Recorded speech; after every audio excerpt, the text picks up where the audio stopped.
right, good morning, Riverbend. Good morning to everybody watching and everyone here in person. So happy you're here. I'm so happy I'm here.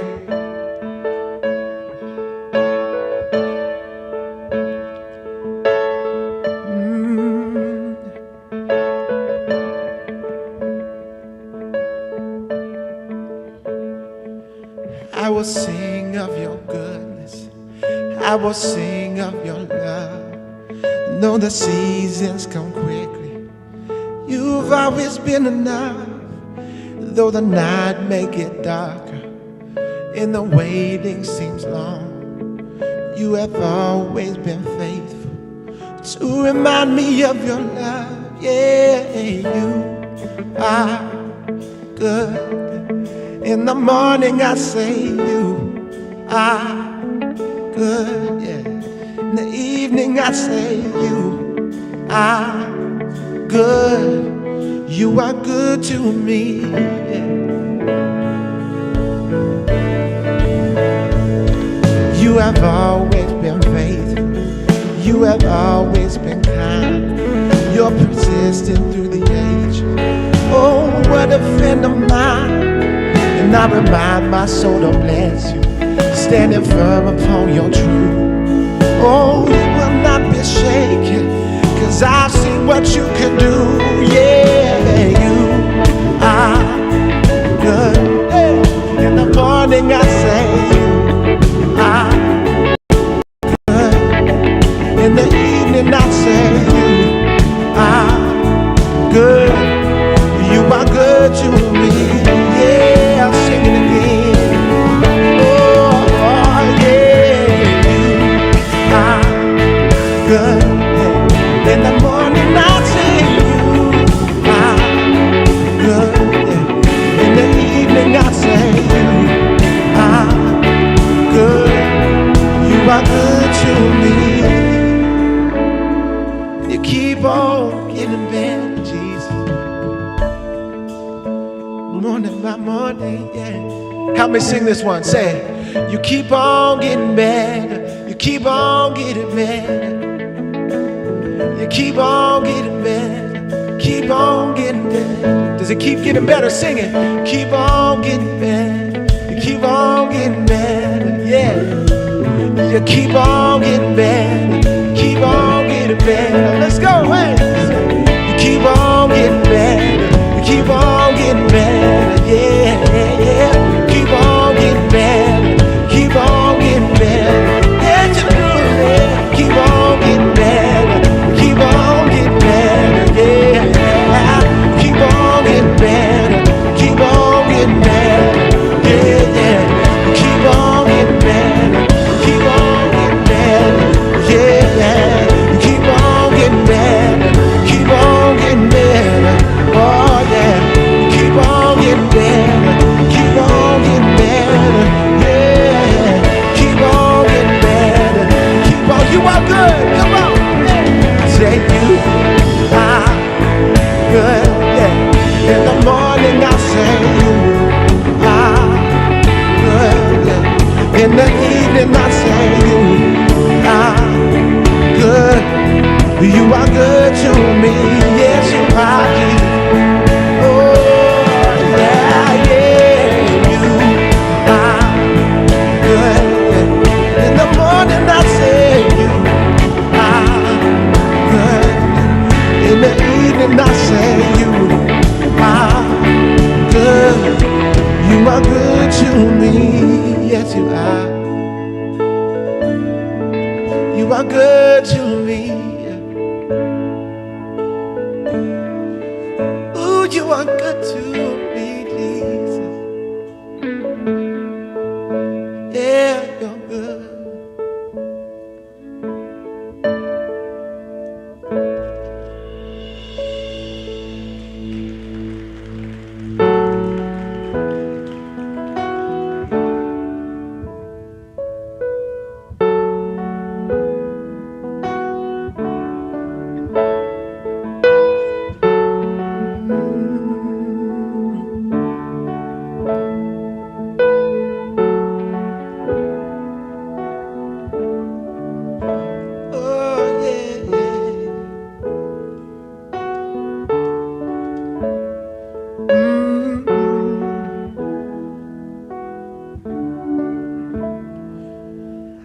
never known a love like yours. So intimate, so powerful. And I've tasted, I've seen, and nothing comes close. I've never known a love like yours. Jesus, your name is power, breath and living water, and your spirit guides me to the heart of the Father. Let your praise ring louder every day and every hour, 'cause your spirit guides me to the heart of the Father. I never felt at home like this, just like a child so innocent. When I'm safe inside your arms and you won't let go. I never felt love like yours. Jesus, your name is power, breath and living water, and your spirit guides me to the heart of the Father. Let your praise ring louder every day and every hour, 'cause your spirit guides me to the heart of the Father. Sing praise. I said we sing praise. Said we sing praise. Yes we do. I said we sing praise.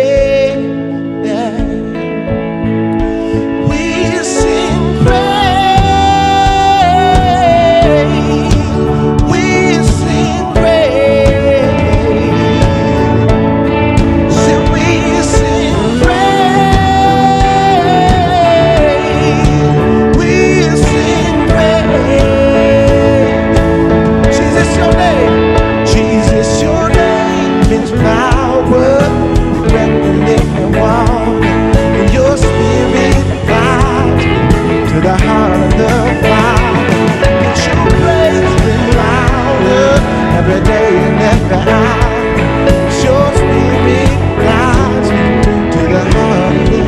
Help me sing it. Sing praise. Sing praise. Sing praise. Let them hear you. Sing praise. Come on. Sing praise. Sing praise to the King of Kings. Sing praise to the Lord of Lords. You are worthy of all the praises, yeah. Ooh, I sing praise to you,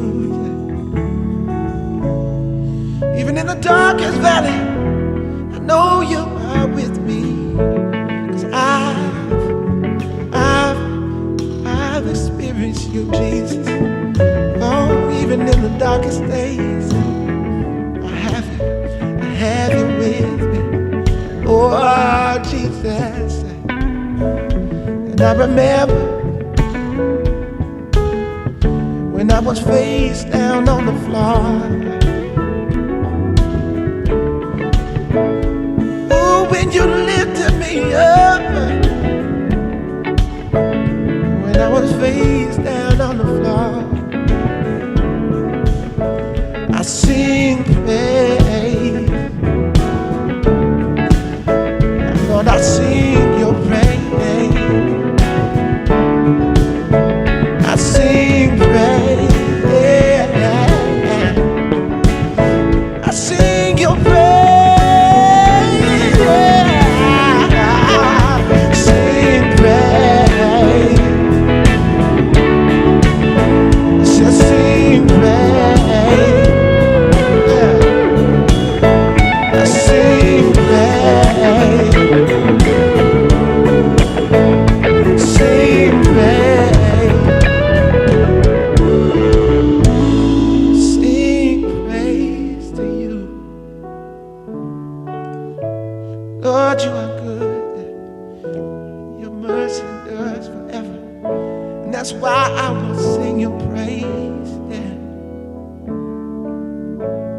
sing praise.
Worth trusting. Tonight I want to let you know that Jesus is worth your trust.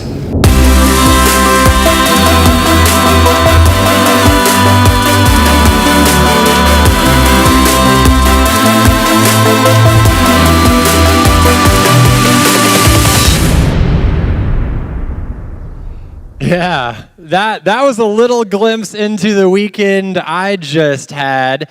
It was an event called ATX Student Weekend where youth groups from all over this area came together for one purpose: to grow closer to Jesus and understand more about what is possible only through the power of God, and we did that. What that video does not show, though, is the sleepless 2 nights that we had as we were locked into the student center with a whole slew of students, and the absolute funky odor that was in the middle school boys' room. Y'all, I had to sleep in there, and I woke up with a migraine because it was that thick. But we had an amazing time connecting with each other, connecting with God, serving the community. At one point, we were painting a wall. I did not realize the paint was permanent, and my hand is still kind of blue even now. And I've washed it. I took a shower, okay? But it was an amazing time, and God is moving, and that's just so apparent every time I look around, and every time I get to do something here at Riverbend. I see Jesus making an impact and making a difference, and it's not just in student ministry, it's in every ministry in this church. And so I wanted to help you sort of be aware of an opportunity that we have to get involved in any of these ministries. It's a volunteer fair that we have coming up next Sunday, and you are invited. If you are interested in serving within any of the amazing ministries that we have here at Riverbend, come to this, check it out, get more information, and figure out how you can get involved. There's another thing that we have coming up as well. It's a men's summit that we're really excited about. I know the ladies just had a ladies retreat, and it was fantastic.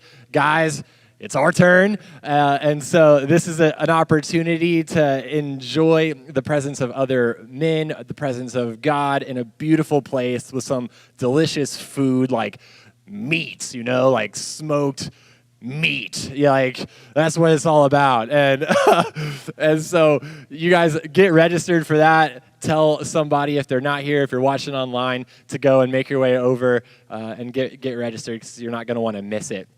You guys, events like ATX Student Weekend and this Men's Summit and all of the amazing ministry that God is doing that's changing lives right here and all around the world, it wouldn't be possible without your generosity. So if you give to Riverbend, I just want to say thank you.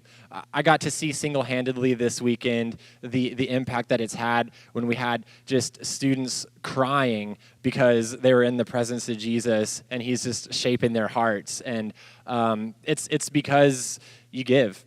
And it wouldn't be possible without that. And so there are opportunities to do that now. If you want to be a part of blessing and getting outside of kind of yourself with that and stretch your obedience to the Lord, you can do that online or by texting the number on the screen. Even if you're here in person, there's black boxes on the second level that you can drop a physical gift into as well. But thanks in advance for that, for partnering with us in ministry. if you would join me in prayer, I just ask God to bless this time and as we continue to worship him. So, Jesus, thank you. Thank you for being who you are. Thank you for being the provider and the sustainer and the one who is enough.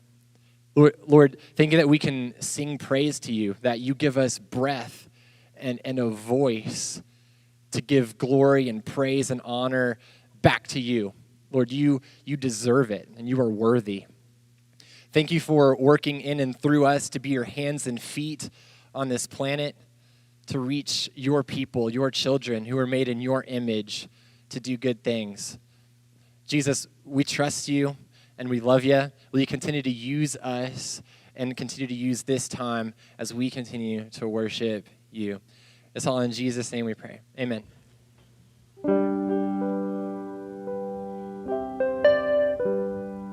I'm so happy to be here with you guys. This is such a blessing. This is so cool. Isn't Riverbend such a special place? I love this place. Let's give it up for Riverbend. This is amazing. I'll tell you, I'm a PK, by the way. And I know if some of you know what that means. It means I was a terrible kid. No. But this song is about my story of finding my way back to the Lord after past hurts from the church, addiction, abuse, and how I completely walked away from God because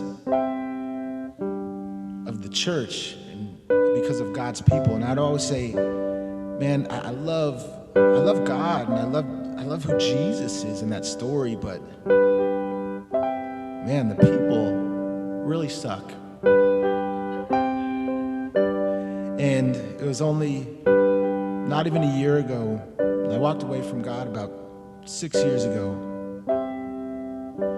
And a year ago, I went through some depression, figuring out, what to do. Where am I going to go with my life now? And I remember being on a trail, walking my dog, and all these thoughts going through my mind, and I'm like, what am I gonna do? Like what's this life about?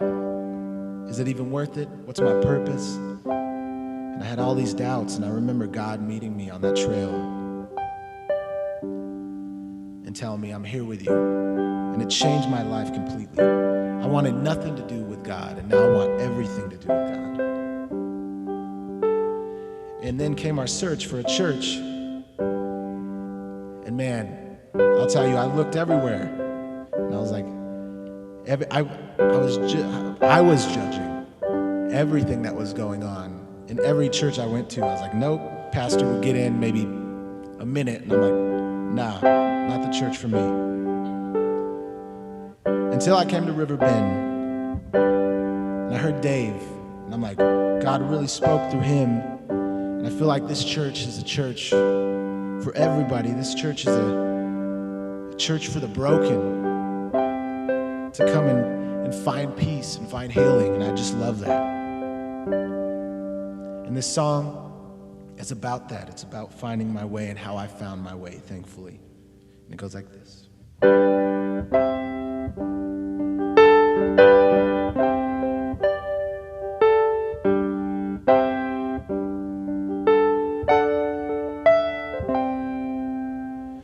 Bring me my wine, 'cause I can't feel anymore. Never mind, I'm too far gone. Where is the time? Well, tell me, where has it gone? And I look in the mirror and I watch my life go by. Where am I going now? Where has everyone gone? Lord, I feel so alone. I can feel you now. Please touch me now. Am I just too far gone to find my way?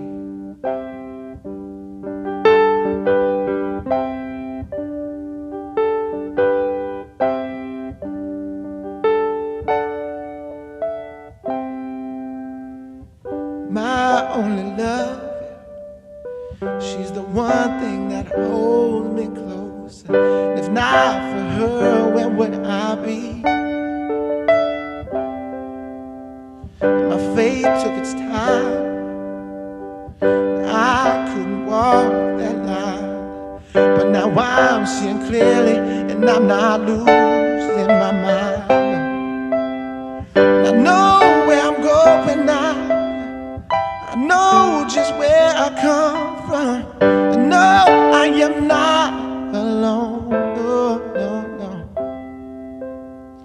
Yes, I believe in you, and I know you believe in me too. And I know I'm not too far gone.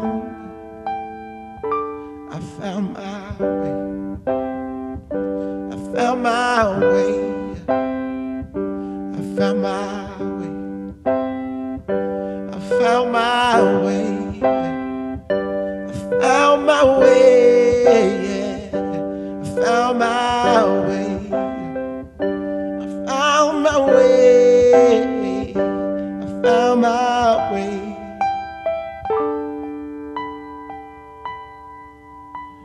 My latest sun is sinking fast. My race is nearly won. My longest trial now has passed. My triumph has begun. Yes, it has.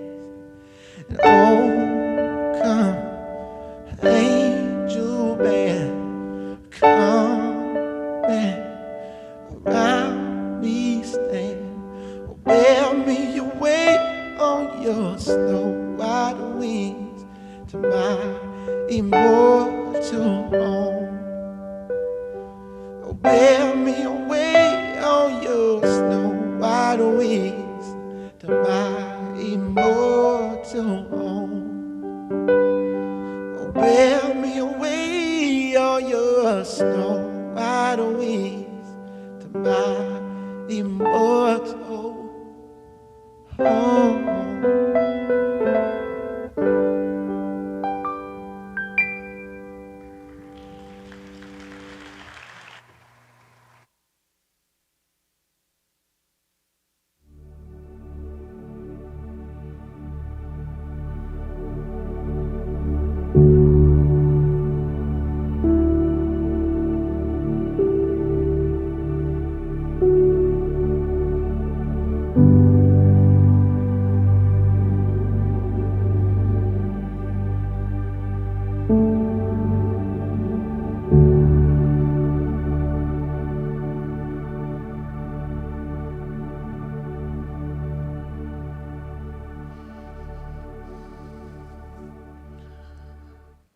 Today is about choices.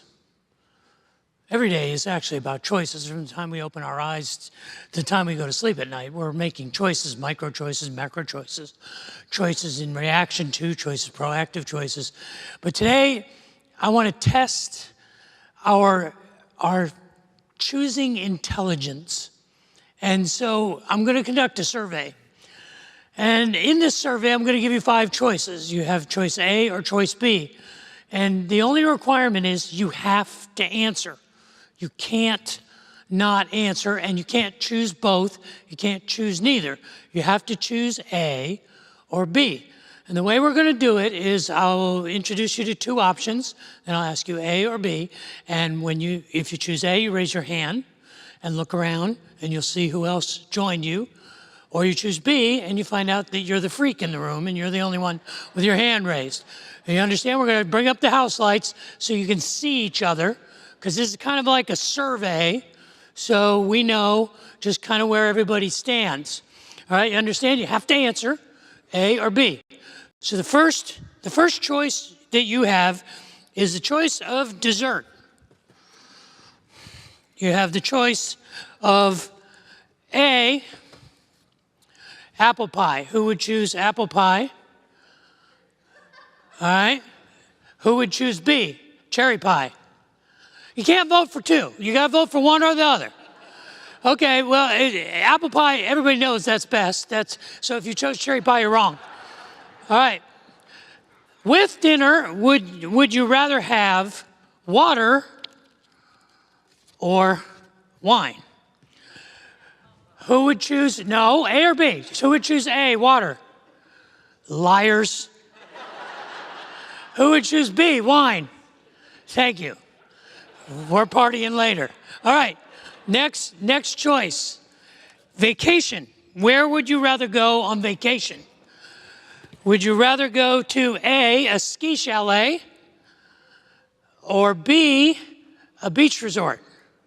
Oh man, beach is dominating. It's dominated all three services. So I'm going to start a travel agency. We're going to beaches. All right, this one's a little trickier. So wait until I explain it to you. Okay, you get one car. Would you choose A, a Ferrari, or B, a Lamborghini? Who would choose a Ferrari? Who would choose B, Lamborghini? Okay, well, you know, the Ferrari people are the smart people.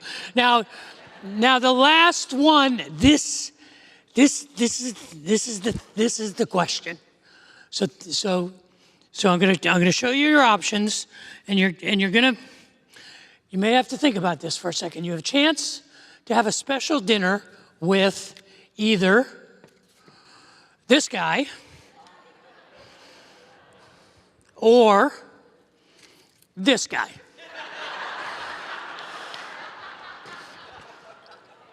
So, who would choose A? This isn't a choice that you have to think about. Who would choose B? Who would choose dinner with me? No. I don't want to have dinner with me. I want to have dinner with Matthew McConaughey. You see, life, when life gets stressful, in the last service they didn't want me to take this picture down. I thought about preaching like this. Hey, everybody. Life, here's this theory that I have about life. When life gets complicated, when life starts to get like fuzzy around the edges, when we are stressed out, our normal biological reaction is to start to try and simplify things, is to try and make life more binary. When there's ambiguity, when there's uncertainty, when there's mystery, when there's stress, we wind up trying to categorize life into either or choices. If you paid attention to the last 2 years, this season of COVID that we've been in, and I think it'll be a generation before we understand just how dramatically the globe has been impacted through these last 2 years.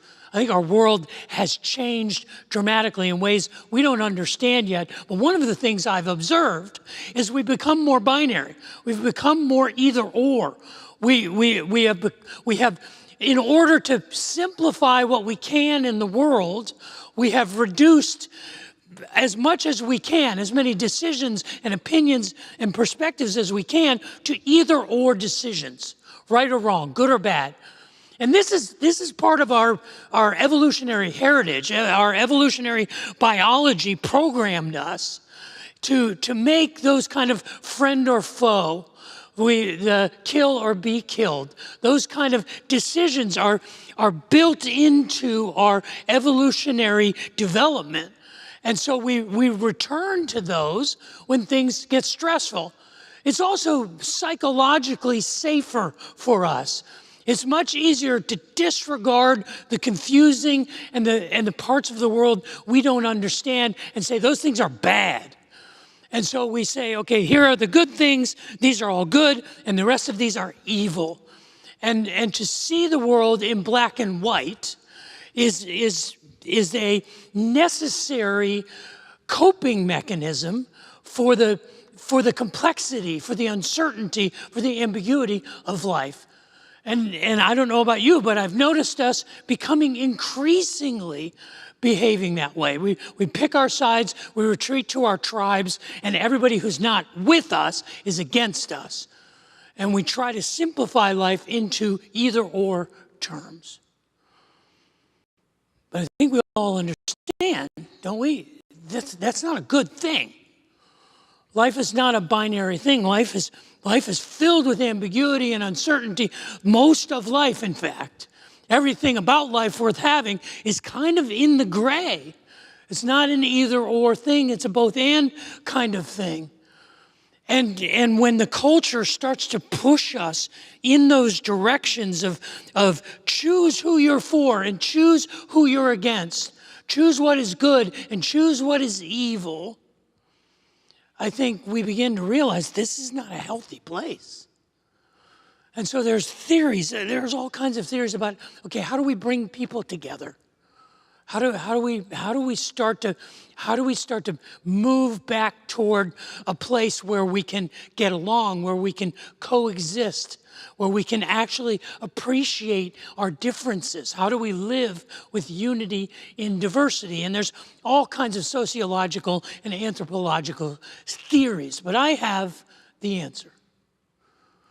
Because I believe that we know what it is that can bring us together. And it's our mission. This is our mission here. It's grace. Grace operates in the gray. Grace operates in the ambiguity. Grace operates in the margins of life, in the uncertainties of life. This is when grace is most valuable. And this church, Riverbend Church, our mission is to be a place and a people of grace. That's why we exist.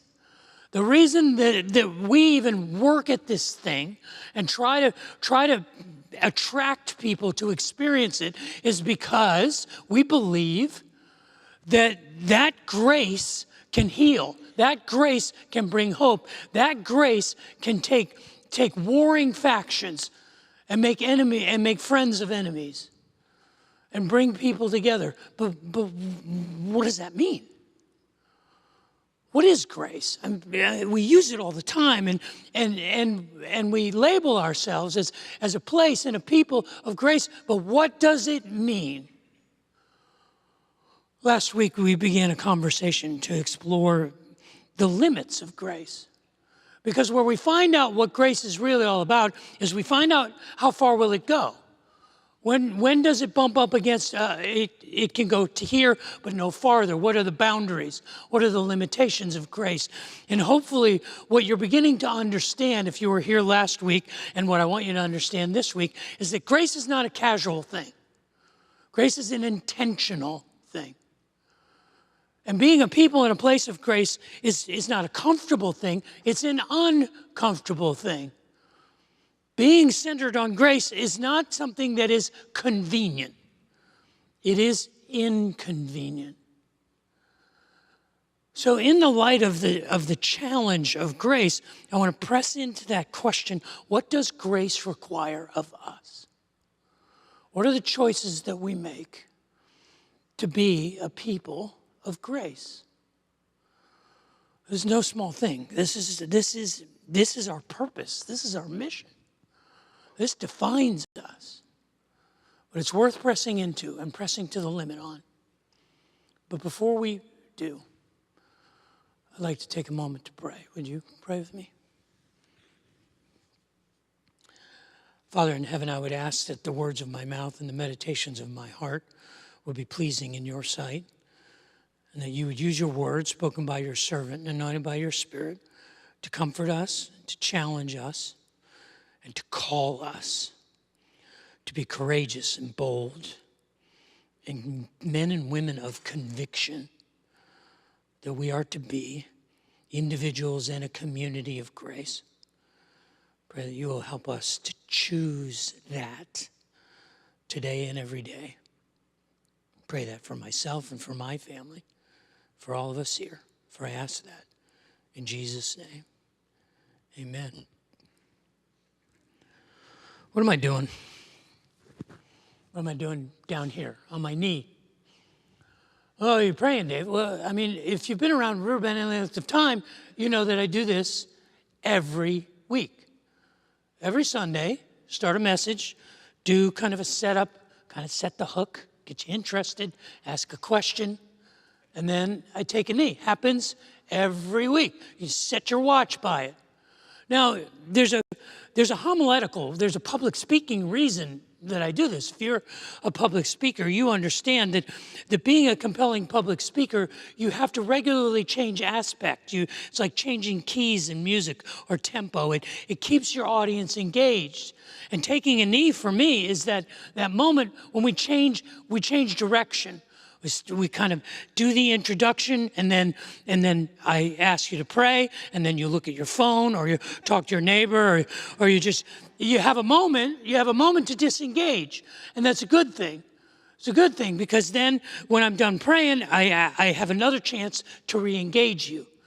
And so from a public speaking point of view, it's kind of a manipulation that I do. But there's another reason that I do it. It's a liturgical reason.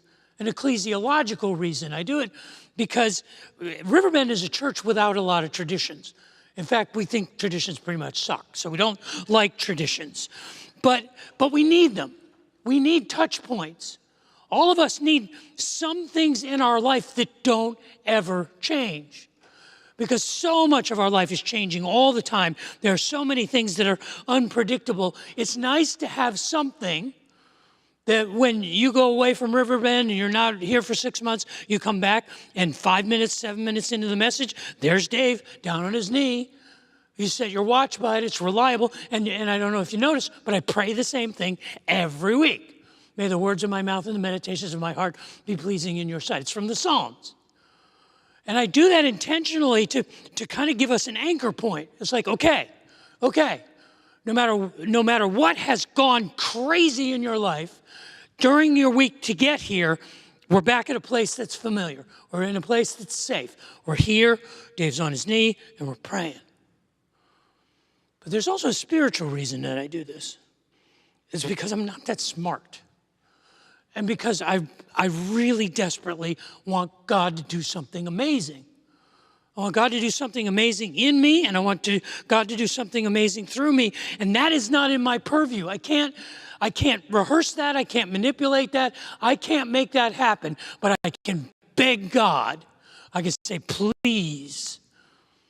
And so what I'm doing when I'm down on my knee is I'm sincerely asking God to do something spectacular in someone today. Because it's beyond me, and God is the only one who can do it. And I long for that. That is the cry of my heart. And so getting down on my knee is a sincere gesture of humility. If we are going to understand what grace is, what are the limits of grace? What is the character of grace? Last week, we began the conversation, and I suggested that if we want to know what the substance of grace is, when we're up against it, when grace is required of us, we need to ask a question. And the question is, what does love require? When I don't know what to do, when I don't know what choice is the right choice, I can ask myself, what does love require of me? And if I answer that question honestly, I'll be pressing into what grace is. I want to add a second question today. What does humility require of me? What does it mean to be humble? What does humility require of me? Because it's in our humility that we discover grace. Now, this exploration of grace, what we're doing is we're spending some time looking at a story from the life of Jesus. And it's a story where he has a confrontation with the religious leaders of his day, with the religious experts. And what we see is we see Jesus at the limit. He's bumping up against the things that are not right. There are things about their religious practices that are corrosive and destructive. And he is toe-to-toe with it. So what do we see in him? And what we see is love, and what we see is humility. The story takes place in the 12th chapter of the book of Matthew, and it begins on a Saturday, on the Sabbath. The first scene is Jesus and his disciples walking through a grain field, and they're picking grain and eating it right off the stalk. And the Pharisees rebuke him for working on the Sabbath. And then down in verse 9 of Matthew chapter 12, it tells us that Jesus went on from that field to the synagogue. It was a Sabbath day. And he went to their synagogue. And so as he is approaching the synagogue, it tells us that the religious leaders, the Pharisees, said, we're going to entrap this young rabbi. We're going to cancel him right here. We're going to ask him a question that he cannot possibly answer correctly. And they ask him this question because they walk up toward the synagogue, and there's a man there with a shriveled hand. Now, the text doesn't tell us why the man's hand was shriveled. We don't know. We don't know whether it was a birth defect. Perhaps he was born with a deformed arm or a hand. Perhaps it was an injury. Perhaps at some point in his life, he suffered an injury that paralyzed his arm or took the use of his hand away. Or perhaps it was an infection, a disease. Perhaps it was leprosy that had so infected his hand that he could no longer move his arm. It was withered. It was shrunken down and paralyzed. And because of that, even though we don't know why it happened, we do know that he was not allowed to go into the synagogue. He was prohibited because he was unclean, because they believed that was the judgment of God on that person. He was evil, and he was not allowed into the synagogue. And the Pharisees saw this man, and they saw Jesus walking up to him, and so they asked this trap question. Is it lawful for you to heal someone on the Sabbath while he's looking at the man with the shriveled hand? Now you see, this was an unanswerable question for Jesus, because if he had said, no, it is not lawful, I'm not going to heal him, they would go, aha, you can't do it, can you? You ate on the Sabbath, you don't care about the Sabbath, but you can't. All those rumors we heard about your miracles aren't true. You're a false prophet.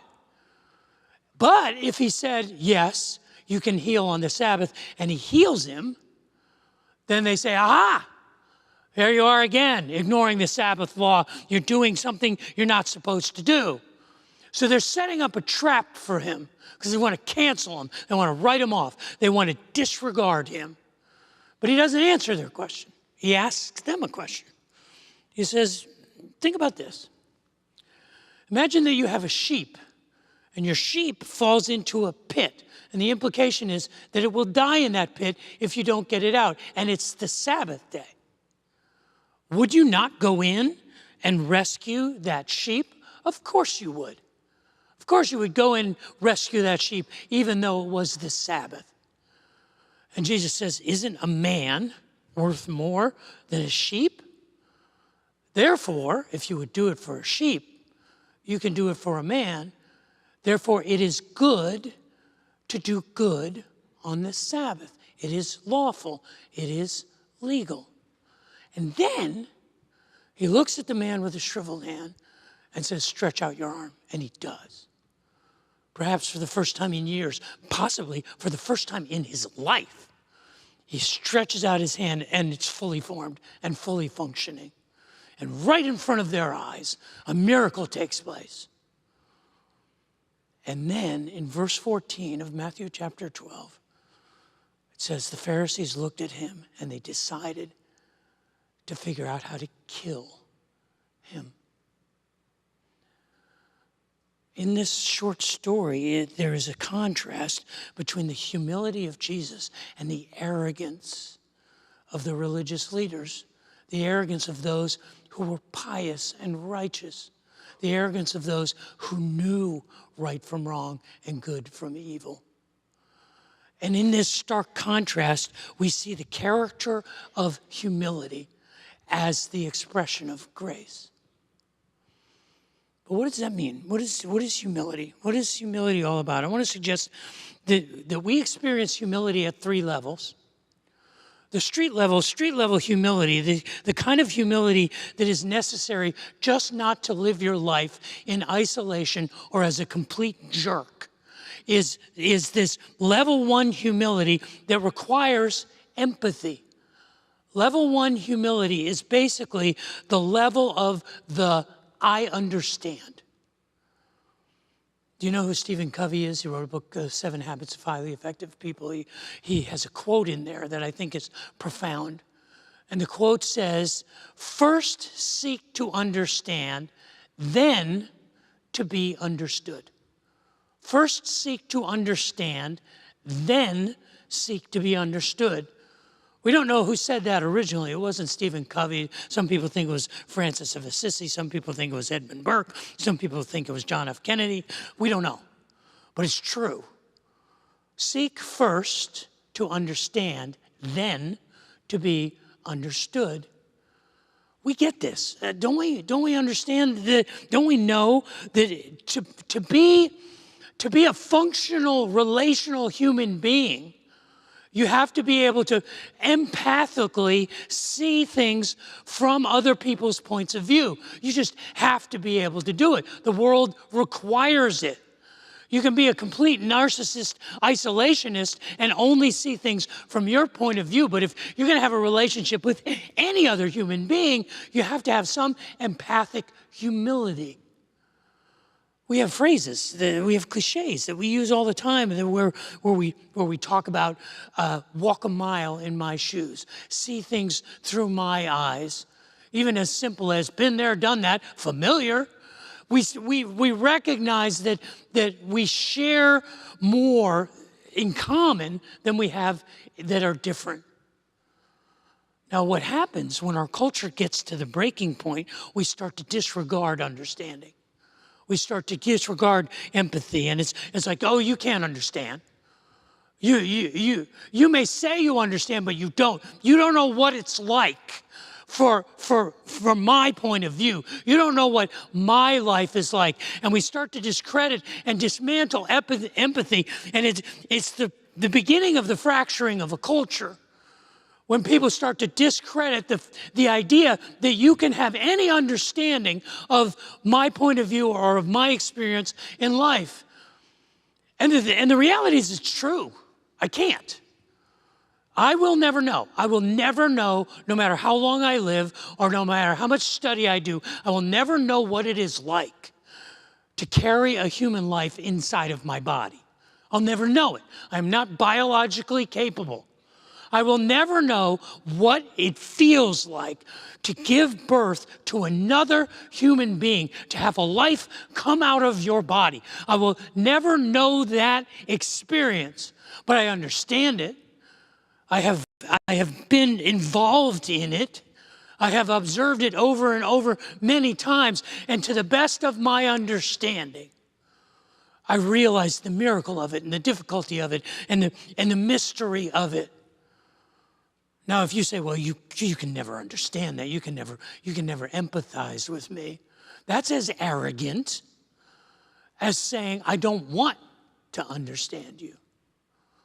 Humility begins with this agreement that we can be empathic, that we can understand each other. The whole story of the incarnation of Jesus is a story of God's empathy. In Hebrews chapter 4, it says that we have a great high priest who is above all in the heavens. But this is a high priest who is not just distant from us. This is a high priest who was tempted in every way just as we are. He is able to empathize with our weaknesses.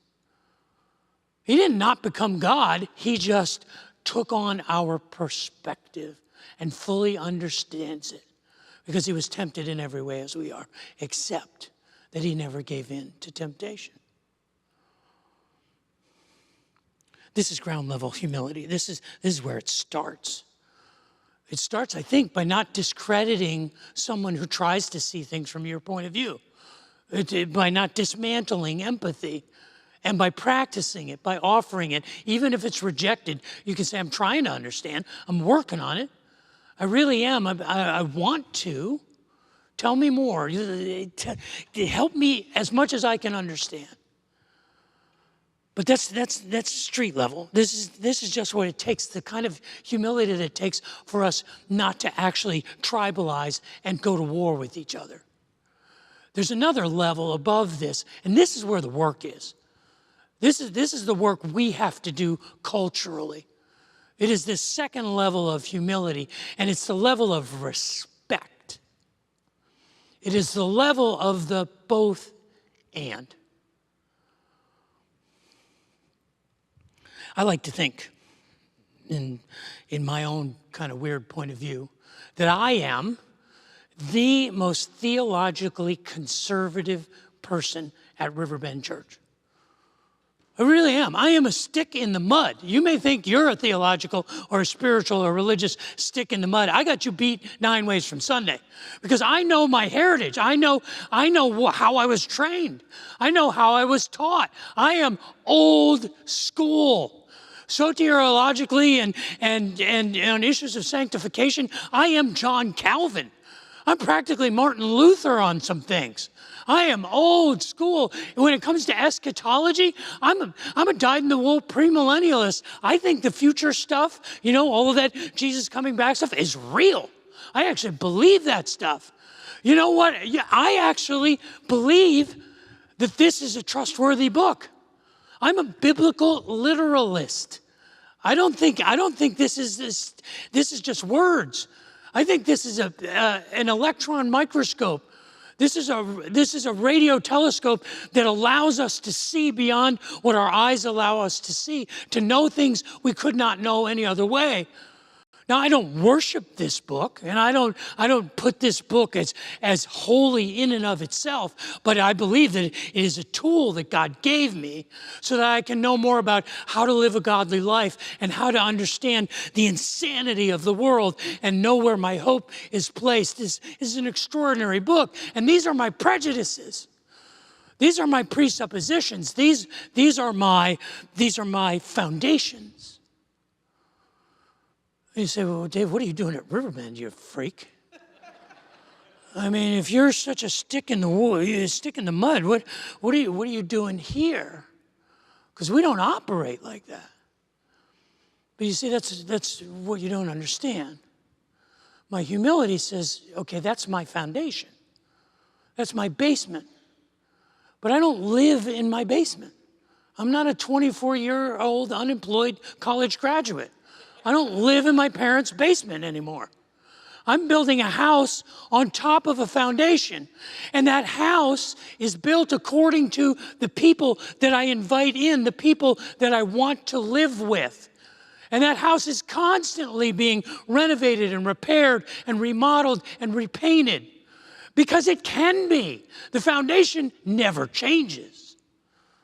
But the place that I live changes to meet the needs of the people that I live with.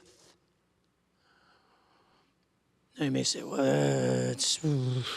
that's terrifying. I'm not sure that makes sense. Because it is, it's frightening. It's frightening for us to live with that kind of flexibility, with that kind of openness. And I think the primary reason it's frightening is because we associate that sort of tolerance, that sort of inclusiveness, that sort of both and as permission granting, as affirming. Like if you're behaving in a way that is self-destructive, I have some responsibility to stop you, don't I? If you're behaving in a way that's corrosive to the people around you, I have some responsibility to prohibit you from doing that. I have some responsibility to do that, no doubt, but it is not my job to fix you. It's not. Number one, I don't have the ability, and number two, I don't have the responsibility. I have the ability to welcome you into my home. I have the ability to open my life to you, but I do not have the ability to fix you. And when we lose that ability to fix people, we think we're granting them permission. Oh, go ahead. Go ahead. Live your life on this collision course with catastrophe. Now, I may insert myself in your life and say, whoa, tap the brakes there, fella. Slow down. Let me help you find your way out of this mess. But I cannot live your life for you. So I can include you without changing you. It's the both and. I think another thing that we're afraid of is we're afraid of the loss of control. We're afraid that if I'm not actively involved in prohibiting people from doing bad things, that nothing will ever stop them. And so it's up to me to be the legislator of right and wrong. It's up to me. And this is the tricky line that parents have to walk. But when we're afraid to trust someone else or to trust God with the lives of the people that we love or the people around us, what we're afraid of is the loss of control. This is what the Pharisees were afraid of. This is why in Matthew chapter 12, when they saw this young rabbi, they didn't just speak out against him, they wanted to kill him.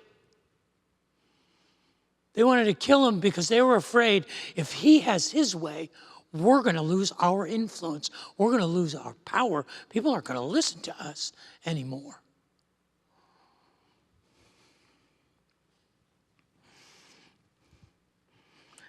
It was 16 years ago this week. It was February the 26th, 2005. It was a Saturday, and I was sitting on a stool right here on this stage 16 years ago this week. And it was part of my candidating process to the call to be the pastor of Riverbend Church. And this particular Saturday, and some of you may have been here, this particular Saturday was an interview that I was having with the congregation. You ever have a job interview with 800 employers? That's what this was. This was hey, ask the potential future pastor any questions you want. Well, someone with some real wisdom said, well, we're not going to turn this into an open forum because that could be chaos. But if you have a question for this candidate, Dave, you can write it on a card. And what we did was we gave all the cards to a pastor. I never saw him.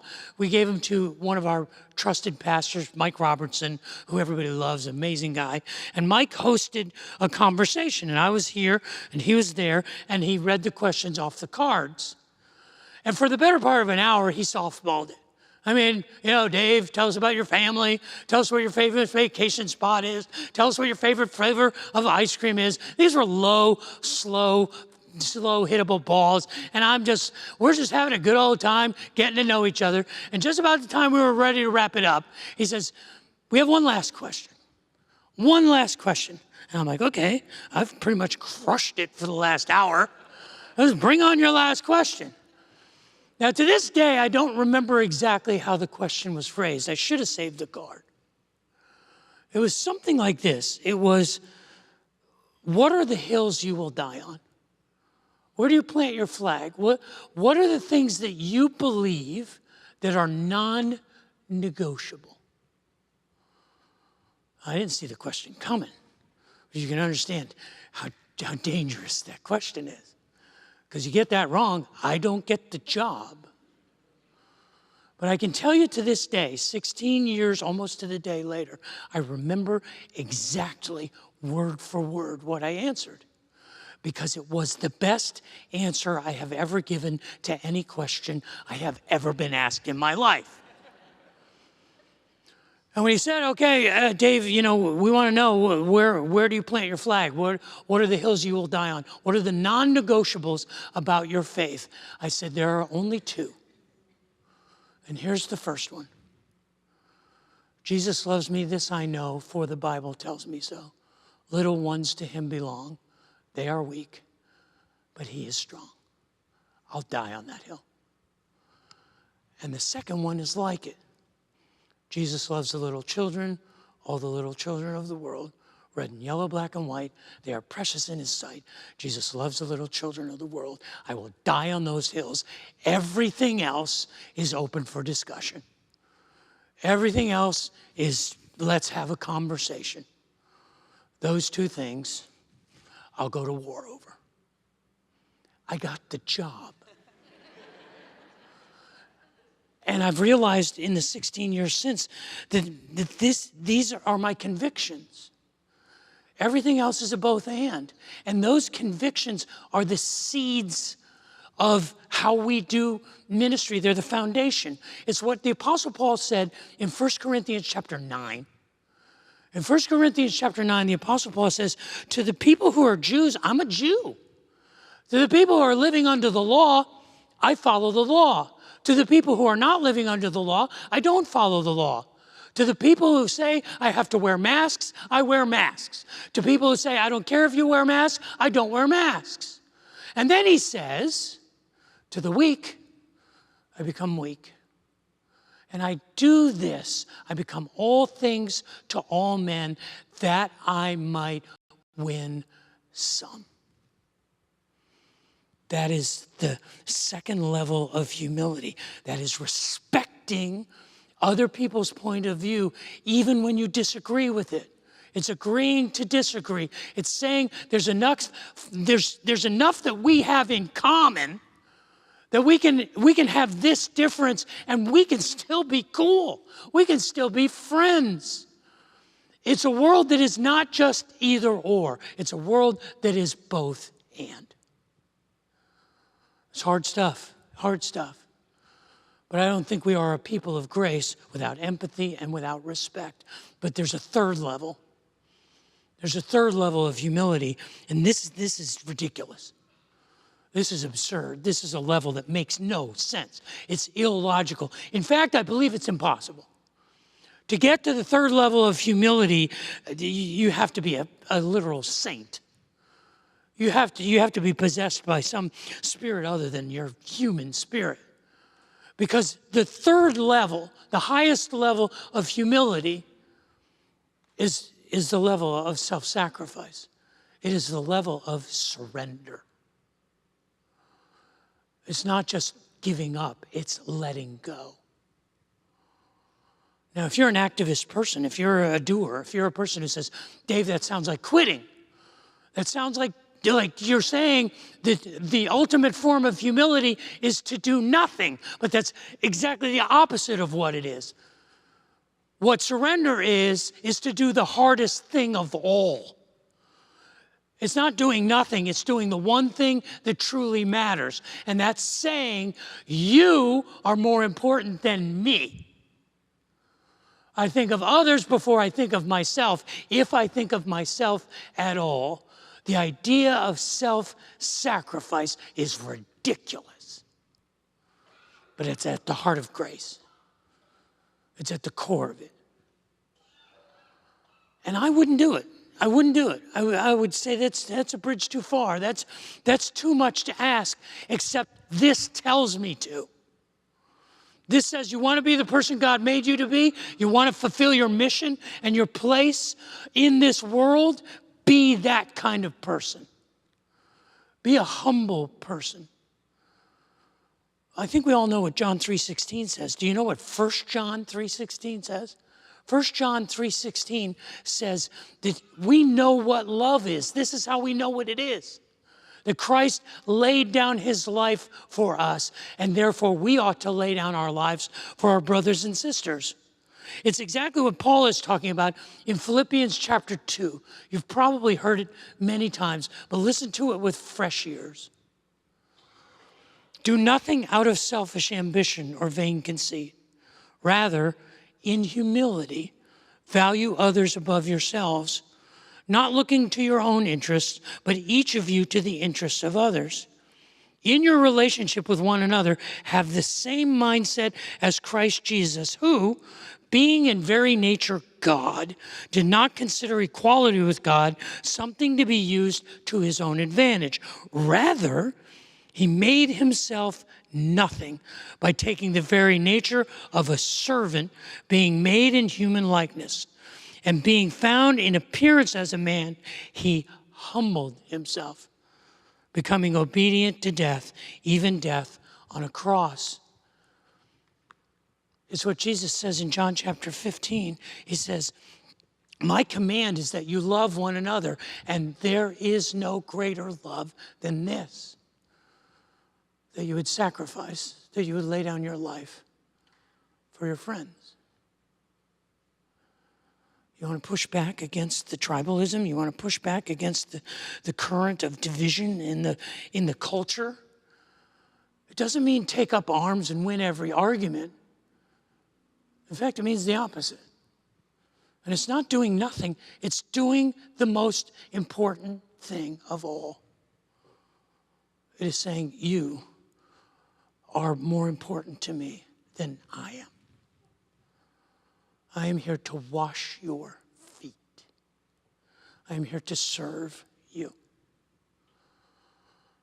This is how we take a world that is increasingly picking sides and becoming an either-or world, and we insert grace into it and say there's a better way. There's a better way through empathy, and there's a better way through respect, and there's a better way through surrender. By modeling and increasingly demonstrating humility, by asking ourselves the question, when we want to write people off, when we want to disregard and cancel and throw people away, what does humility require of me? Because that's what grace is. In the story in Matthew chapter 12, it stands in stark contrast to the arrogance and the narcissism of the culture. In Matthew chapter 12 and verse 13, Jesus says to a man, stretch out your hand. And perhaps for the first time in his life, maybe with his friends and his family there, they saw him made whole. In that moment, he had a new life. And in the very next moment, the religious community around him said, you deserve to die. In the face of new life, they sought death. It's an either-or decision. It's a kill or be killed. It's a binary choice. It's a black and white kind of division. But grace inserts itself in the middle. That's why I do this. And I got to tell you, I don't know how much longer I'm going to be able to do this. My knees are shot. I mean, there's going to have to be a time when I'm going to start preaching and I'll get 10 minutes in and I go, shouldn't Dave be standing up by now? And I'll just be going on. And one of you is going to figure out he can't get up. He's stuck. Because these things are done. It's not the years, it's the mileage, man. They're gone. But I can tell you this, as long as I can, I will. Because what it represents for me is I want God to do something amazing. And I want to surrender my agendas and my controls, and I want to let God work. And I need his help. I need God's help in this. And that's what this represents. You know, the world will always push toward the extremes. It will always push toward the either or. It always will. We are binary creatures. I mean, think of the technological world that we live in. You know how a computer works at its base code? You know what it is? It's ones and zeros. All computer. I mean, when you put your finger on an app and you swipe it, or you do anything on your computer, you're basically engaging a chain reaction of on and offs.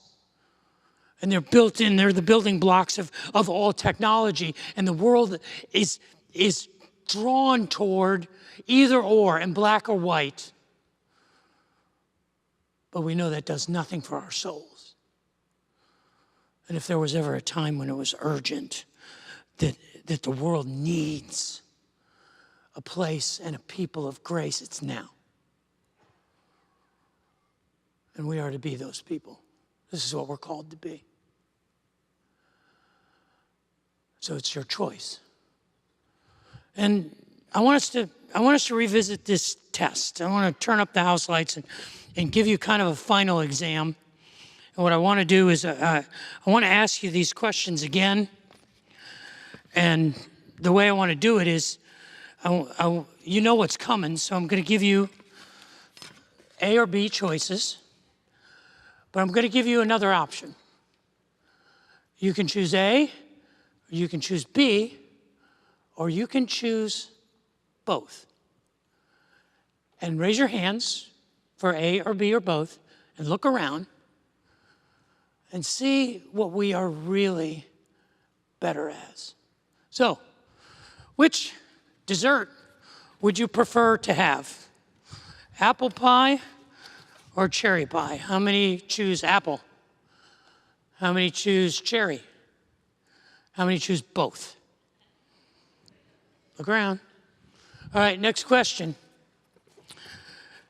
Would you rather have water with dinner or wine with dinner? How many choose water? How many choose wine? How many choose both? All right, next one. Would you rather vacation in a ski chalet or would you rather vacation in a tropical paradise? Who says A, ski chalet? Thank you, John Gillette. I'm with you. Who says B, tropical paradise? Who says both? Yeah. Travel agent, here I come. All right, here comes, this is a no-brainer. I shouldn't even have to ask this question. Which car would you rather have? Who would rather have the Ferrari? Who would rather have the Lamborghini? Who would rather have both? Yeah. You're right, I am. That's the life goal right there.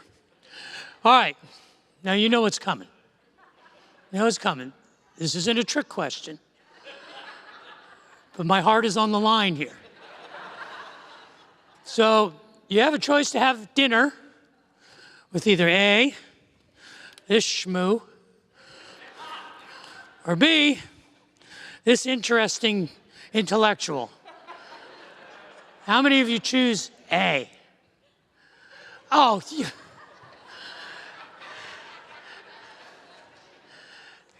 okay. Let me break this down. We got time. Hold on, Joe James. Where are you? This is going to take me a minute because we got people who aren't paying attention here. This is Matthew McConaughey. Matthew, I won an Oscar. I was the best looking man in the world. You can have dinner with Matthew McConaughey. Yes? Who says yes? Okay. Bunch of liars. Who said, I'll have dinner with Dave? All right, who would have dinner with both? I realize, I know, I just leave that up till Joe comes up, because Joe's better looking than this guy. That is a real choice. Both is a real choice. For people of grace who choose humility, both is an option. We all make choices every day, micro choices and macro choices. When you choose humility.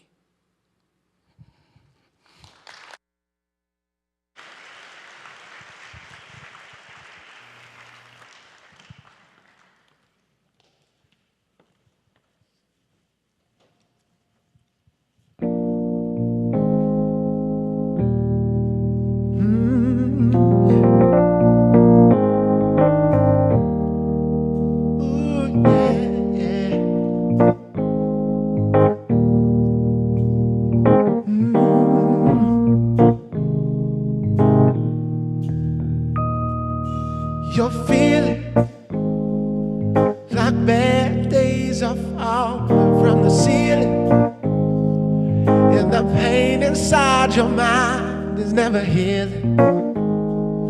I said, baby, I'll be right by your side. Yeah, yeah, yeah. I see you. I said, love is not a thing, and I will show you. Don't you wait until there's nothing to hold on to, baby. Remember what you said that night. Whoa, that night, baby. Hey. Said we won't need any love when we're gone. Yeah. Keep strumming my heart with your song. 'Cause life doesn't last very long, no. Yeah, I won't need any love when we're gone. So love right now. I said love right now, yeah. Yeah, September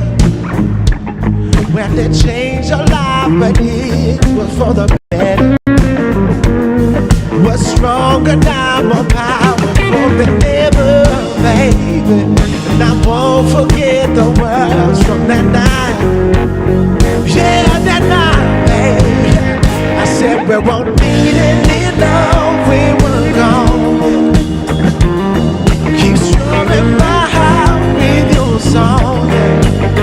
Yeah, I said life just it lasts very long.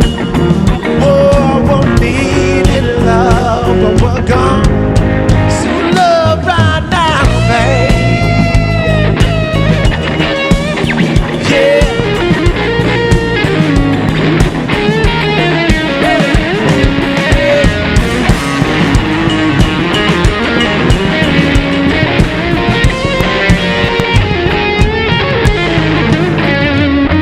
Won't need any love when we're gone. Keep strumming my heart with your song. Cause life doesn't last very long. And we won't need love when we're gone. I said we won't need any love when we're gone, yeah. Well, keep strumming my heart with your song. Yeah, well, I just can't last very long, baby.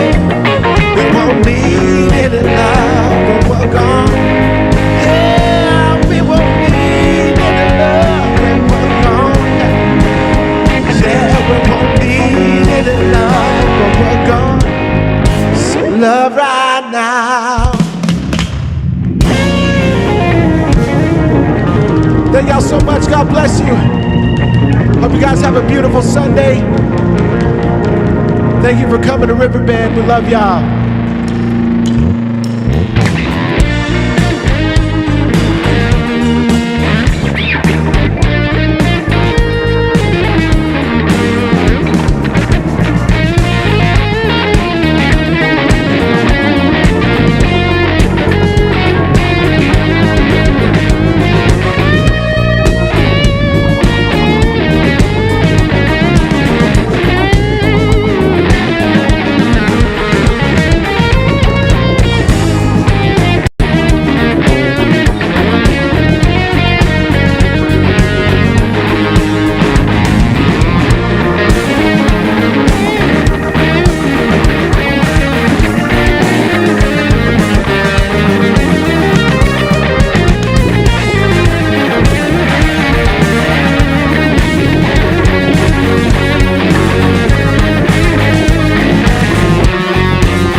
Blinds me to your loving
says I'm not worth anything. I let go of who I claim to be and become the one you're making me.